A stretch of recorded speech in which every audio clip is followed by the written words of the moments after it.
এখন মোটামুটি 10:30 বাজে। আমি আর আমার বোনু যাব হচ্ছে হনুমানজির মন্দির পুজো দিতে।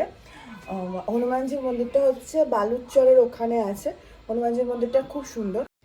এই হনুমানজির মন্দিরটা খুব সুন্দর। আমি আগে অনেকবার গেছি। মালদার সবথেকে বড় হনুমানজির মন্দির বালুচরে আছে। যারা মালদার লোকাল তারা প্রায় প্রত্যেকেই চেনে। আমি পুরো রেডি, শুধু কানের পরাটাই বাকি ছিল। আগে একটা কানের পরেছিলাম, সেই কানেরটাই ড্রেসটার সাথে যাচ্ছিল না, তাই চেঞ্জ করে এই মাছ ডিজাইনের এই কানেরটা পরলাম। এই কানেরটা খুব পছন্দের আমার, খুব সুন্দর, ডিজাইনটাও দারুণ। আমার হয়ে গেছে। হাতটা ফাঁকা লাগছে বলে হাতে ঘড়ি পরবো। এই যে আমার ঘড়ি পরাও ডান। এখন মোটামুটি 10:50 বাজে। আমি পুরো রেডি। বুনু রেডি হলে আমরা বেরিয়ে যাব।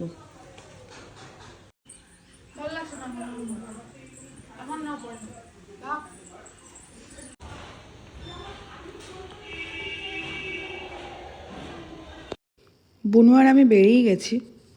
এখন মোটামুটি 11:01 বাজে। আমি আর বুনু হাঁটছি। বুনু সেলফি তুলছিলাম বলে বুনু খুব বিরক্ত হচ্ছিল। হনুমানজির মন্দির, মন্দিরটা আসলেই এক অন্যরকমের শান্তি।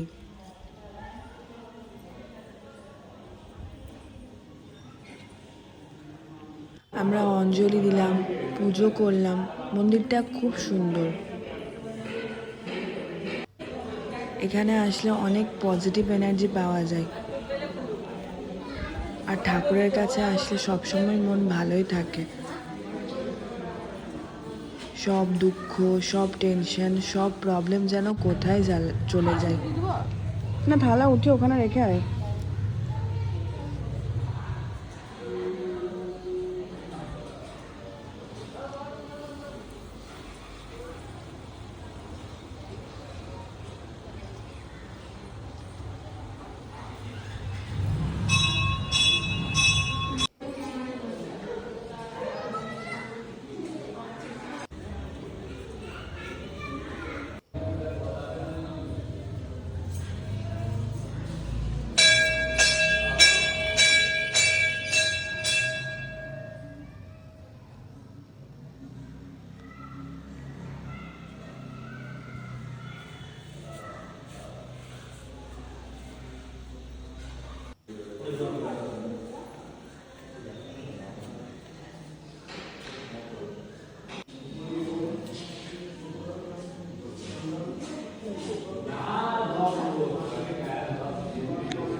এরপর আমাদের পুজো দেওয়া হয়ে গিয়েছিল। আমরা একটু টিফিন করব, মানে ওই লুচি তরকারি খাবো। এটা একটা লুচি তরকারির দোকান, ডালপুরিও পাওয়া যায়। প্রথমে আমরা লুচি তরকারি নিয়েছিলাম, তারপর আবার ডালপুরি নিলাম। আমাদের টিফিন করা হয়ে গেছে। এরপর আমরা চা খাবো। চা খাওয়ার জন্য আমরা এই দোকানটায় চলে আসি। দোকানের চাটা অসাধারণ ছিল। আর মাটির ভাঁড়ে চা খেতে কার না ভালো লাগে। এই যে আমাদের চা। এরপর আমরা বাড়ি চলে আসি, তখন প্রায় ওই 1-1:30 বাজে। আজকের ব্লগটা এখানেই শেষ করছি। ব্লগটা যদি ভালো লাগে তাহলে লাইক, কমেন্ট, শেয়ার, সাবস্ক্রাইব অবশ্যই করবেন। আজকের মতো এখানেই। আবার শিগগিরই দেখা হবে নতুন একটা ব্লগে। সবাই ভালো থাকবেন। টাটা।